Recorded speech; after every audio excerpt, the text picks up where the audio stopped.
Hi, I'm Jennifer Bell. If you've been looking at my YouTube channel, you probably noticed that I did a series of videos on EMDR therapy with my unofficial therapy dog, Lilo. Unfortunately, Lilo was no longer with us. I do have a new unofficial therapy dog, Finn, who will be helping me with this series of videos on brain spotting therapy. I often tell clients that brain spotting is EMDR adjacent because they have some things in common.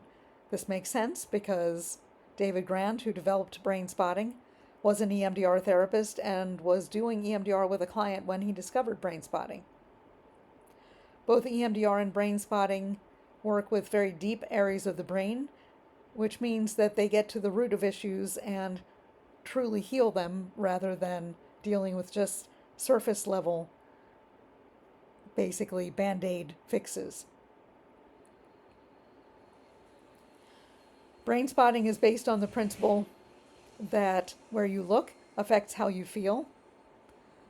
So brain spots or orientations of the eyes that correspond to whatever issue the client wants to work on.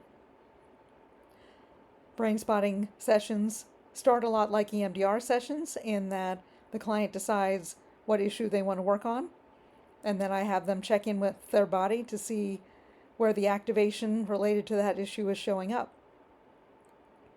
I then ask them to rate that activation on a scale of 0 to 10. When we start brain spotting therapy, I help the client to find the brain spot using this pointer.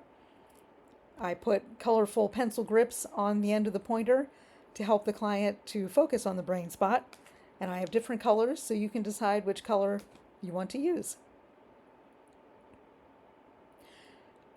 When we have found the brain spot, the client starts what is called focused mindfulness processing. While they're doing that, I am doing what's called holding the frame, which means that I'm lending my mental and emotional energy to support the processing that they're doing. Because brain spotting is less structured than EMDR, I check in less often with brain spotting than I do with EMDR. The client decides how much or how little they want to talk about what is going on with them while they're doing the processing. In my experience, the same client might talk a lot during one session and then talk little or not at all in the next session, depending on what they're working on. One person that I did a training with said that she thought of the frame that the therapist holds as a Care Bear stare, so sometimes I think of it that way too.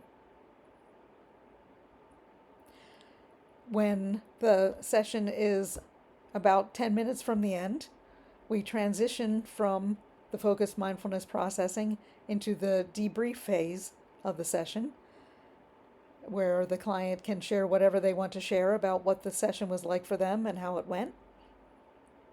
At that point, I check in with them and find out whether they would have preferred me to check in more or less, or the same amount as I did in that session.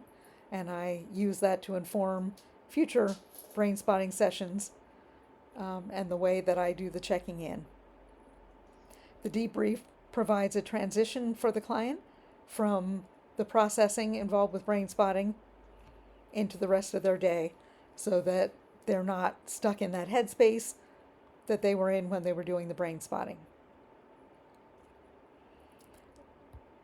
Finn is not showing up in this video because he's at the door to the office. He apparently has decided his workday is done, but he will be in future videos because he is in fact going to be my demo brain spotting client. We will start out by talking about a couple of the brain spotting frames, one of which is called outside window and another is called inside window. And that's when he's going to be acting as a client. That will be our next video in the series, so we will see you then.